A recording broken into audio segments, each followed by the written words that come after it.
श्री हरिवंश जी भारतीय राजनीति एवं पत्रकारिता की जगत में एक सम्मानित और प्रेरणादायी हस्ती हैं, जिन्होंने अपनी सादगी, ईमानदारी और विचारशीलता से एक अलग पहचान बनाई है। श्री हरिवंश जी माननीय उपसभापति राज्यसभा। लोकसभा के माननीय अध्यक्ष आदरणीय श्री ओम बिरला जी, केंद्रीय संसदीय कार्य मंत्री माननीय श्री किरण रिजिजू जी, बिहार विधानसभा के माननीय अध्यक्ष डॉक्टर प्रेम कुमार जी, बिहार विधान परिषद के माननीय सभापति श्री अवधेश नारायण सिंह जी, बिहार के माननीय उप मुख्यमंत्री श्री विजय कुमार सिन्हा जी, पूर्व विधानसभा अध्यक्ष भी, बिहार सरकार के माननीय संसदीय कार्य मंत्री श्री विजय कुमार चौधरी जी, पूर्व विधानसभा अध्यक्ष बिहार विधानसभा के माननीय उपाध्यक्ष श्री नरेंद्र नारायण यादव जी, बिहार सरकार के सभी माननीय मंत्रीगण, बिहार विधानसभा के चुने गए सभी माननीय सदस्यगण, नए चुने गए, बिहार विधान परिषद के माननीय पार्षदगण, बिहार विधानमंडल के दोनों सचिवालयों के अधिकारीगण, सम्मानित अतिथिगण और मीडिया के हमारे भाइयों, हमारा नमस्कार। इस बिहार विधानसभा के गरिमामय ऐतिहासिक भवन के प्रेरणास्पद अतीत और इतिहास के बारे में बहुत सुंदर ढंग से माननीय विजय जी ने हमें बताया।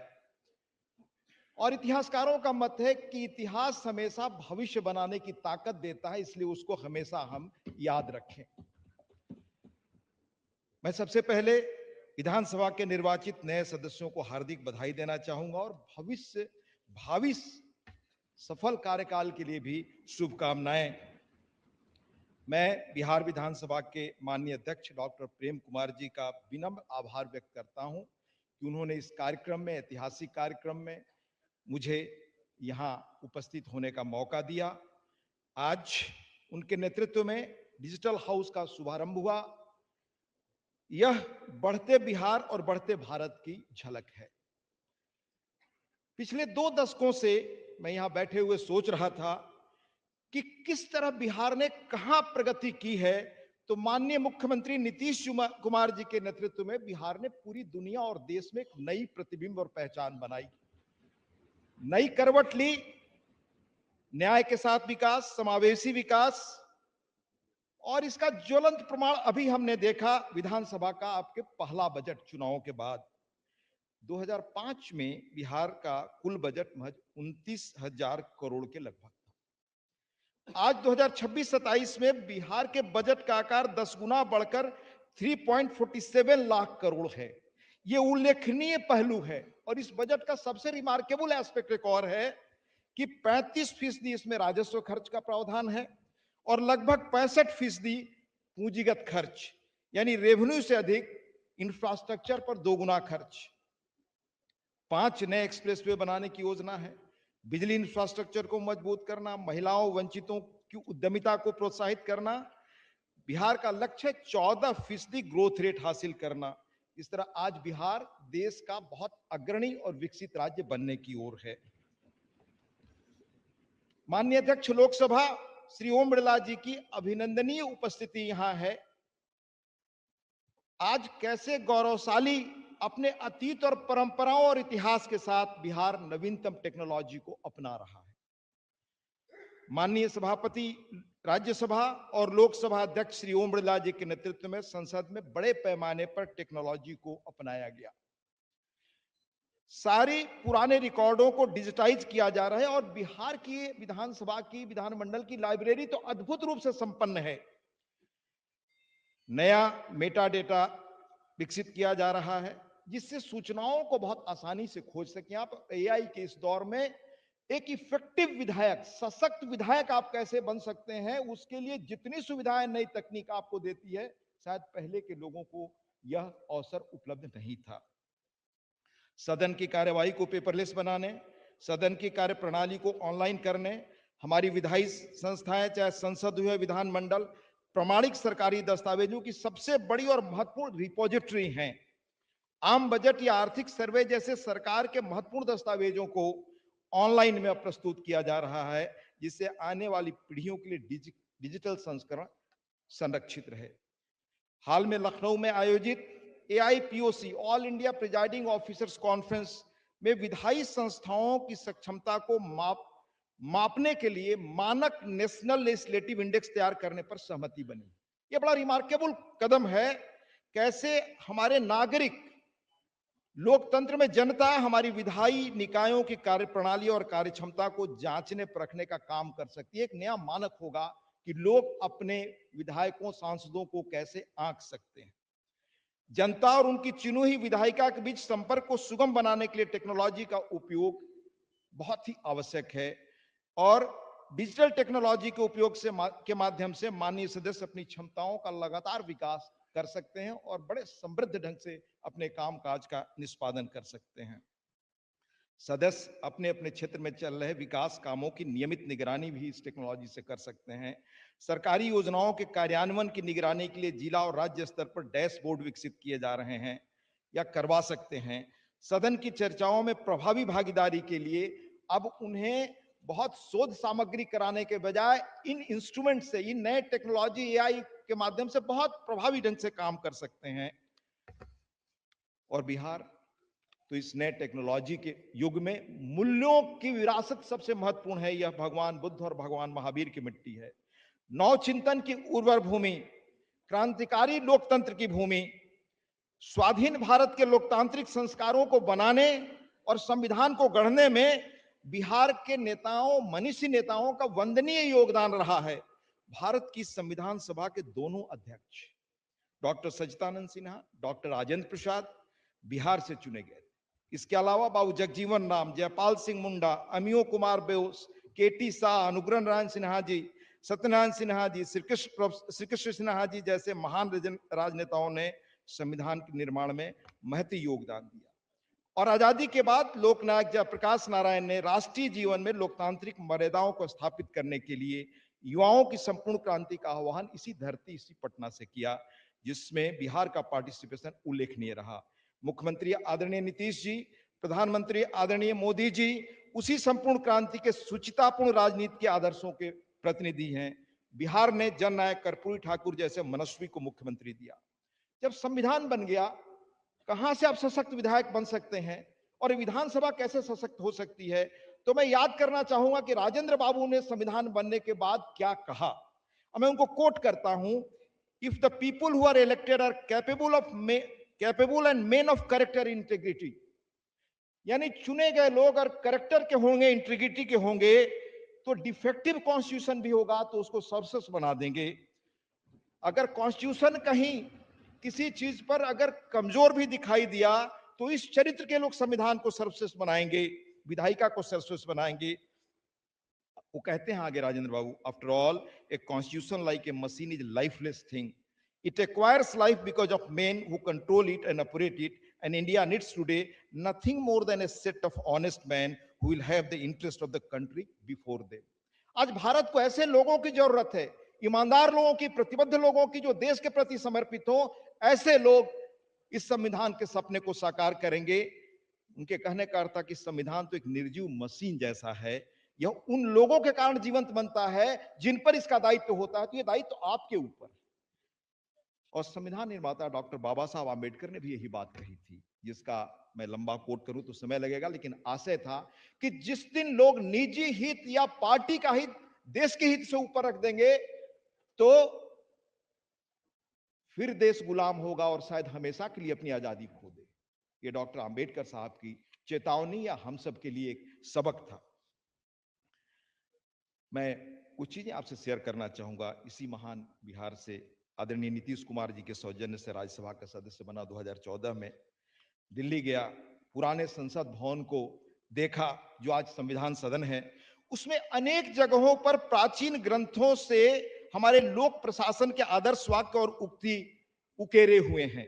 बहुत ध्यान से मैं पढ़ता था, उसकी एक बुकलेट भी प्रकाशित है, और विचार करता था कि स्वाधीनता आंदोलन के जिन मनीषियों ने इस विधायी संस्था का गठन किया, इसकी कल्पना की, इसको इफेक्टिव बनाने का सपना देखा, जिसके आज हम सदस्य हैं, उन्होंने इन्हीं प्राचीन हमारे आदर्शों को ध्यान में रखकर लोकतंत्र की रचना की। मैं आपको बताऊं, इतने बड़े देश के 308 चुने हुए सदस्य 2 साल 11 महीने 18 दिन तक 11 सत्रों में वो बैठे। 395 अनुच्छेदों और 8 अनुसूचियों के संसार के सबसे बड़े संविधान में 2473 संशोधन भी आए। उन पर विस्तृत चर्चा हुई, लेकिन पूरी अवधि में यानी 2 साल 11 महीने 18 दिन में जब ये बैठक हुई, जिसमें अलग अलग पृष्ठभूमि, अलग अलग वेशभूषा, अलग अलग भाषाओं के लोग थे और भारत हजारों वर्ष एक बनने जा रहा था, तब पूरी अवधि में एक व्यवधान नहीं हुआ। इसलिए सशक्त विधायिका का अंग बनना है तो व्यवधान से हम नहीं बन सकती। ये पहली सबक हमारे मनीषियों ने दी। राजेंद्र बाबू ने खुद अपने भाषण में सभी सदस्यों का अभिनंदन किया कि किसी भी संशोधन पर मत विभाजन की भी नौबत नहीं आई। ये आधुनिक भारत इस संविधान से निकला। आज विधायी सदनों में भावों में कुंठा और भाषा में कटुता में देखता हूं। विगत सप्ताह संसद में जो कुछ घटा वो न केवल लोकतांत्रिक इतिहास में अभूतपूर्व है। आप सोचिए कि जिस विषय को आपने चर्चा के लिए रखा, सशक्त विधायक, सशक्त लोकतंत्र, वहां उस वक्त क्या कहा जाता था और हमारे लोकतंत्र को मजबूत करने में पंडित जवाहरलाल जी की बड़ी भूमिका रही है। उन्होंने क्या कहा? कहा कि अगर संसद के लोग, उनका आशय था कि विधायी मंडलों के जो सदस्य होते हैं वो अगर स्व अनुशासन से काम नहीं करेंगे तो क्या देश की लोकतंत्र की स्थिति होगी। मैं उनको कोट कर रहा हूं। 56 में उन्होंने कहा, parliament does set some kind of an example to the rest of country. हम देश के लोकतांत्रिक संस्थाओं के लिए मर्यादा और आदर्श वहां से स्थापित करते हैं, मानक बनाते हैं। As we behave here with each other towards our work towards the general public, to some extent others will behave elsewhere. हम यहाँ जैसा कामकाज करते हैं, दूसरे के प्रति आचरण करते हैं, वही नीचे भी लोग अपनाएंगे। Whether in the state legislature, चाहे राज्यों की विधायी संस्थाएं हों या सेल्फ गवर्नेंस यानी पंचायत या अदर इस तरह की चीजें हों देश में जो बढ़ रही हैं, जिनको हमें बढ़ाना है, लोकतांत्रिक मूल्य स्थापित करना है, वो यहीं से सीखेंगे। अगर यहीं से फाउंडेशन ऑफ डेमोक्रेसी हम गलत डालेंगे तो पंचायतों में क्या असर होगा, गांवों में क्या असर होगा। थोड़ा लंबा कोट है लेकिन जरूर उसको आप ध्यान में रखिएगा। सशक्त विधायक बनने के लिए, इतिहास पर अपनी छाप छोड़ने के लिए, therefore on all of us rests this great responsibility, not only to behave as we should behave। इसलिए हम कैसे व्यवहार करें, किन मर्यादाओं का पालन करें, ये हम सब में से एक का दायित्व है। But to remember always that a million eyes are upon us. हम हमेशा याद रखें कि करोड़ों करोड़ निगाहें हमारे ऊपर लगी हुई है। And we may do something that brings the slightest discredit on parliament or set a wrong line before this। अगर छोटी भी गलती कर गए तो क्या असर होगा, ये पंडित जी का कोट है। यानी आज जो हम आचरण करते हैं वो कैसे नीचे पंचायतों तक जाता है। अगर हम अनुकरणीय बने तो पंचायतों तक का नेतृत्व कैसे बेहतर होगा और देश का भविष्य कैसे बेहतर होगा, ये दायित्व तो हमारा है। हमारे यहाँ महाभारत में बहुत पहले कहा गया है, महाजनो येन गतासु पंथा, समाज में जो लोग आते हैं उनका कैसे अनुकरण करते हैं। अब ये पंक्ति हमारे सामने, और मैं यह बात उस धरती से कह रहा हूं जिसने किस तरह की संसदीय मर्यादाएं बनाई, बिहार। वो मैं दो घटनाएं आपको बताना चाहूंगा। पहली, यह लिखा किसने है, श्री एस के मुखर्जी, ये चीफ सेक्रेटरी रहे। इनके परिवार के कोई सदस्य या पिताजी ही शायद बिहार विधानमंडल के तब के उसमें ये सदस्य भी होते थे। आदरणीय चौधरी जी को ज्यादा इसमें याद होगा। उन्होंने लिखा कैसे बिहार देश को रास्ता दिखाता रहा इससे, और क्या मर्यादा होनी चाहिए हमारे विधायकों की या संसदीय काम में लोगों की, लगे लोगों की, उसके वो बता रहे हैं। उन्होंने कहा, इसके मुखर्जी ने लिखा है कि देश को आजाद हुए कुछ ही माह हुए थे। बिहार विधानसभा के दामोदर घाटी परियोजना पर विरोध हो रहा था बिहार विधानसभा में कि इससे बिहार के गांव डूब जाएंगे और सिंचाई के लिए पानी बंगाल को मिलेगा, बिहार को बिजली का एक हिस्सा ही मिलेगा। वास्तव में ये अपरिहार्य तथ्य थे। वो कह रहे कि ये सही था। मुखर्जी साहब ने कहा कि हो रहा था। उत्तर सिंचाई मंत्री श्री रामचरित्र सिंह जी को देना था, लेकिन स्वयं प्रधानमंत्री, यानी तब राज्य मुख्यमंत्री को प्रधानमंत्री ही कहा जाता था, ने स्वयं बहस में हस्तक्षेप किया, आदरणीय श्री बाबू ने, और कहा क्या, श्री कृष्ण झा ने जो कहा वो बिहार की राजनीति के राष्ट्रीय संस्कारों को दिखाता है। कहा, कुछ ही महीने पहले 15 अगस्त 47 को हमने खुद को स्वतंत्र घोषित किया था और भारत के प्रति निष्ठा की शपथ ली थी। किसी को यह एहसास नहीं था कि वे इतनी जल्दी भुला दिए जाएंगे। श्री बाबू कह रहे हैं कि यदि बंगाल में बाढ़ सुरक्षा कार्यों से लाखों लोगों को लाभ हुआ, जबकि बिहार के कुछ गांव डूब गए, तो वे लाखों लोग भी उतने ही भारतीय थे जितने बिहार के लोग जिन्होंने अपनी कुछ जमीन खो दी। उन्होंने जोर देकर कहा, क्या भारत में झंडा फहराने के कुछ ही महीनों के भीतर इस तरह की मानसिक बाधाएं खड़ी करना उचित था? दूसरी घटना है 1952 के चुनाव में श्री रामानंद तिवारी जी विधानसभा के लिए चुने गए। सबको याद होगा, आदरणीय रामानंद तिवारी जी क्रांतिकारी व्यक्ति, पुलिस में रहे, अंग्रेजों के शासन में विद्रोह किया। मैंने जब पत्रकारिता शुरू की धर्मयुग में, तो मेरा मेरा सौभाग्य रहा कि उन्हें मिलने और उनको जानने का मौका मिला। तो लिखते हैं श्री मुखर्जी, वो बड़े उस वक्त आईएएस अधिकारी रहे होंगे। ये भी लिखा है कि एलपी सिंह वगैरह सब जो लीजेंडरी यहाँ से अधिकारी निकले, भारत बाद में देश के गृह सचिव हुए, राज्यपाल बने, वे सब चिंतित थे कि भाई रामानंद तिवारी जी क्या बोलेंगे, पुलिस कर्मियों पर बहस होने वाली है, उनकी मांग पर चर्चा होने वाली है। लिखते हैं वो कि सभी को श्री तिवारी के राजनीतिक स्टैंड पर अनिश्चितता थी, लेकिन श्री तिवारी ने बिना किसी पूर्वाग्रह के पूरा संयम रखते हुए किसी अधिकारी पर व्यक्तिगत आक्षेप किए बिना पुलिस से संबंधित बुनियादी मामलों को सदन में पूरी निष्ठा के साथ उठाया। ऐसी महान विरासत के आप उत्तराधिकारी हैं। व्यक्तिगत चीजों से उठकर मैं अनेक घटनाएं आपको गिना सकता हूं, पर इन घटनाओं की पृष्ठभूमि मैंने आपको क्यों बताई, क्योंकि पिछले एक सप्ताह से जो भी मैं मीडिया के माध्यम से देख रहा हूं, जो देश के सदन में दिखाई देता है, पंडित नेहरू जी का कोट में अक्सर यह कोट करता हूं कि हम सब कैसे बिहेव करें। उसमें उस प्रसंग में एक चीज मैं आपको बताना चाहता हूं कि रूल क्या है। रूल ये कहता है, जैसे आप में से कल कोई तय कर ले कि हमको ये दस्तावेज, ये चीज ये रखना ही है विधानसभा में, तो वैसे मान लीजिए नियम है। और ये मैं देश के पहले जो स्पीकर रहे उनसे कोट करता हूं, जीवी मावलंकर जी का द ऑफिस ऑफ स्पीकर एक किताब है, उसका अंश कहते हैं कि स्पीकर की authority is supreme in the house and there could be no challenge to his decisions and orders. In the whole setup of parliamentary democracy, the speaker is the only autocrat। ये कोई मैं नहीं कह रहा, ये 1956 में पहले स्पीकर साहब का कहा गया शब्द है। Meaning thereby that his exercise of authority requires no previous consultation or concurrence of anybody, and the authority is unchallengeable। लंबा प्रसंग है, पर मैं वो सुनाना नहीं चाहता, जो मकसद हो मैं कहना चाहता हूं। जब ये मामला उठा तो मैं राज्यसभा का अपना सब देखने लगा कि भाई यहां नियम क्या कहता है। अनेक नियम तो हैं ही, अनेक चेयरमैन के डायरेक्शन हैं, रूल्स हैं। किसी चीज को अगर कोई कल आप तय कर लेते हैं कि हमें ये दिखाना है, तो उसके लिए सबसे पहले अनुमति आपको स्पीकर से लेनी, बिना उसके आप दिखा नहीं सकते। और मैं कम से कम 8-10 58 से लेकर, जिसमें भूपेश गुप्ता का नाम है, जिसमें राजनारायण जी का नाम है, 67 का नाम है, प्रसंग है, फिर 76 का है, फिर 2005 में Rajya Sabha Shri Jaswant Singh leader of opposition का प्रसंग है। अनेक चीजें मैंने राज्यसभा में पाई कि ये सब लोग कुछ डॉक्यूमेंट्स लेकर गए, दिखाना है, स्पीकर ने तय कर दिया कि इस नियम, इस कानून के तहत आप नहीं कर सकते। सबने इसका पालन किया।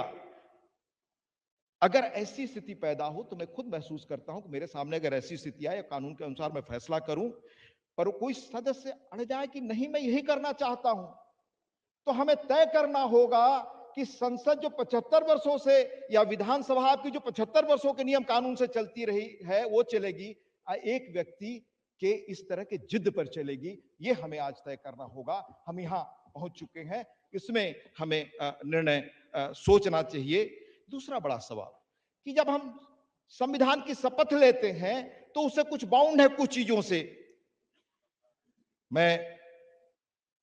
हम संविधान की मर्यादाओं का कैसे पालन करते रहे हैं, मैं एक प्रसंग सुनाऊंगा। 62 के युद्ध के बाद एक एंडरसन कमेटी बनी और उसकी रिपोर्ट आज तक कॉन्फिडेंशियल है, जहां तक मेरी जानकारी है, किरण जी को अधिक जानकारी होगी।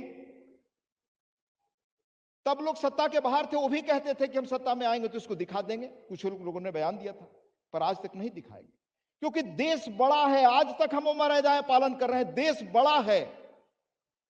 और हमारी विधायिका के, हमारे संसद के जो कानून बने हैं, रूल्स ऑफ प्रोसीजर है, वो बड़े हैं। अगर हम सब मिलकर कैसे आज तक आम सहमति से चलाते रहे हैं, अगर हम नहीं चलाएंगे तो हमारे लिए बड़ी चुनौती होगी। और एक सशक्त विधायक अगर आपको बनना है, प्रभावी विधानसभा हमें बनानी है, तो हमें इन नियमों का पालन करना चाहिए। और ये गांधी जी भी कहते थे कि स्व अनुशासन से चीजें चले तो हम बहुत आगे जा सकते हैं। इसलिए हमें इन चीजों पर गौर करना चाहिए जब हम अपनी विधायी भूमिका के बारे में सोचें और तय करें। मैं गर्व के साथ कहना चाहूंगा कि मैं जब सांसद बना तो आमतौर से वेल में जाने, हंगामा करने, कभी भी नीतीश जी ने आज तक नहीं कहा कि जाकर वेल में हंगामा करना है, कुछ करना है। सार्थक बहस करनी है। अंततः दलों के सभी नेताओं को, चाहे पक्ष में हो विपक्ष हो, उनको यह मर्यादा खींचनी पड़ेगी। मैं दूसरी बात कह रहा हूं, आज यहाँ टेक्नोलॉजी का बड़ा आपने देखा वो उद्घाटन हुआ नए उसका, जिससे टेक्नोलॉजिकल सुविधाएं फैसिलिटेट होंगी। किस गति से आज दुनिया बदल रही है, उसमें हम सबको एक आम और राष्ट्रीय सहमति बना करके, जो आदरणीय राष्ट्रपति जी ने कहा था, आगे बढ़ना होगा। ये दौर कौन है? अभी दुनिया के जाने माने फ्यूचरिस्ट हैं रे कुर्जवेल, उन्होंने कहा था 2016 में कि हमने जो 40-45 वर्षों में परिवर्तन देखा है, वो पिछले 20,000 वर्षों में नहीं हुए।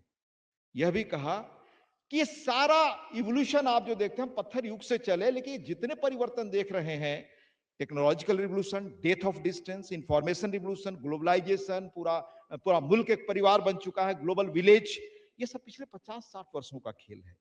ये हम सबको इसके साथ लेजिस्लेचर्स को अपना कदम ताल बढ़ाकर चलना होगा। जब हम करें, इस साल के आर्थिक सर्वे में बड़ा महत्वपूर्ण एक तथ्य हमने पढ़ा, अर्थव्यवस्था के 5 क्षेत्रों में 23 ऐसे विषय चिन्हित किए गए जहां डीरेगुलेशन और नियमों में रेशनलाइजेशन की जरूरत थी। निर्माण से लेकर के अन्य पर्यावरणीय परमिशन, अन्य चीजों में 828 सुधार सुझाए गए थे, जिनमें से राज्यों द्वारा 630-76% सुधार कर लिए गए हैं। 79% जो बचे हैं 10% पर काम चल रहा है। 119 अभी लागू किए जा सके हैं। इनमें रिकॉर्डों के डिजिटाइजेशन से बड़ी आसान ढंग से काम हो रहे हैं। सरकारी अनुमति की जगह अब सेल्फ सर्टिफिकेशन से काम चल सकता है। ये सारे सुधार हम सबको मिल करके आगे बढ़ाना है, तभी भारत आर्थिक ताकत बनेगा। और याद रखिए, चाणक्य ने कहा था, चाणक्य का मूल वाक्य था, आपकी ताकत का मूल है आपका कोष। अगर आर्थिक रूप से आप संपन्न नहीं है, तो आज के बदलते इस सोशियो इकोनॉमिक वर्ल्ड में अपना वजूद आपको कायम रखने में भारी चुनौतियों का सामना करना पड़ेगा। और 2014 के बाद जिस तेजी से देश प्रगति कर रहा है, हम उसी ओर, ये दौर है जब हम सबको मिलकर साथ आगे बढ़ना है। आप जानते हैं कि समय से कानून बनना चाहिए आज के दौर में, नहीं तो कानून के डिले होने का उसका लंबा सोशियो इकोनॉमिक कास्ट है। जैसे देश में बेनामी संपत्ति का कानून संसद द्वारा 1988 में पारित हुआ, 2014 तक उसे नोटिफाई नहीं किया गया, अरबों खरबों के घोटाले होते रहे। और जब उसे सुधार कर पीएमएलए कानून लाया गया, तो कुछ निहित स्वार्थ उसमें भी ढील दिए जाने के लिए अदालत में चुनौती करते हैं। आखिर 2.5 दशक तक बेनामी कानून क्यों नहीं नोटिफाई हुआ? ऐसी चीजों पर आप सब निगाह रखिए अगर हमें इफेक्टिव बनना है तो। अंत में मैं डॉक्टर आम्बेडकर की चेतावनी के साथ, जो हम सब के लिए उन्होंने कहा है, अपनी बात खत्म करूंगा।